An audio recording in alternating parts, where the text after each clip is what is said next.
Good morning mga kabakyard. Isang mapagpalang umaga po sa ating lahat ngayon. Ngayong oras na to, tapos lang natin magpakain ng ating mga breeding na manok, mga alaga nating manok. Kaya ito, tinitingnan natin ngayon sila kung sila ba yung mga malulusog. Tulad dito mga kabakyard, malusog ang katawan nito. Ito lang yung pang maintenance ko na vitamin sa kanila mga kabakyard. B12. Araw-araw to. Tuwing pagkatapos nila kumain, kaya ako sila pinapainom nito.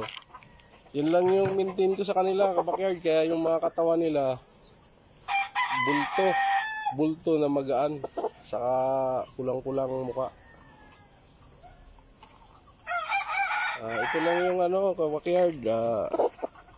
Siguro sa mga 2 linggo ata akong hindi nakapag-vlog gawa nung busy lagi sa trabaho mga kabakyard. Kaya ngayon lang ako ulit may time na mag-vlog. Sa mga subscriber ko pala, sa followers ko, maraming salamat nga pala kahit papaano nandiyan pa rin kayo sa hindi kayo umalis. Ito lang yung maintain ko mga kabakyard. Yun yung routine ko tuwing umaga bago ako pumasok sa trabaho. Chine-check ko muna sila kung okay ba. Ito yung isa sa napalahi ko na dito sa sa backyard ko, mga lods. Meron naman ako ngayong meron naman akong binibreed ngayon na Zamboanga White. Bago yung babae, yung golden shooter. Ito yun sila mga kabakyard. Ito yun.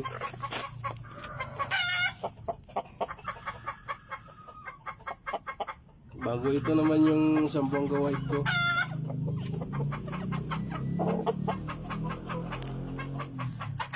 Yan yung mga binibreed ko ngayon mga kabakyard, mga panibagong materialis na ginamit ko. Ito naman yung golden ko na yung pinlix ko dati nasisiw pa, ngayon ganito na siya kalaki.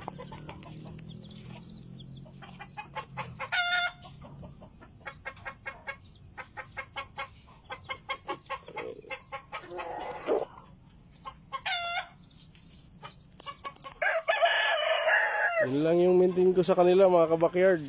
Bago yung patuka ko, maintenance ko lang sa kanila yung Enerton. Hindi na ako naghahalo mga kabakyard gawa nung ang Enerton kasi kaya nga nilagay yan sa ganyang dahil kompleto ricado na yung Enerton. Ang iba kasi mga kabakyard kung ano-anong mga hinahalo.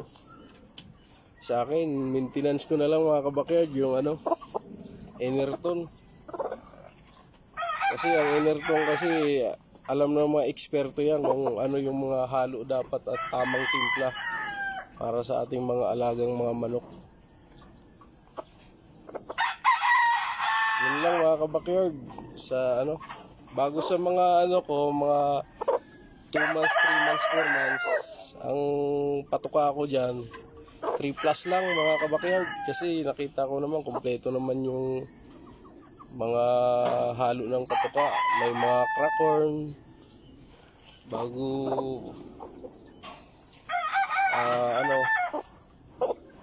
yung iba pang halo mga kabakyard. Yun lang mga kabakyard, maraming salamat at magandang umaga po sa ating lahat.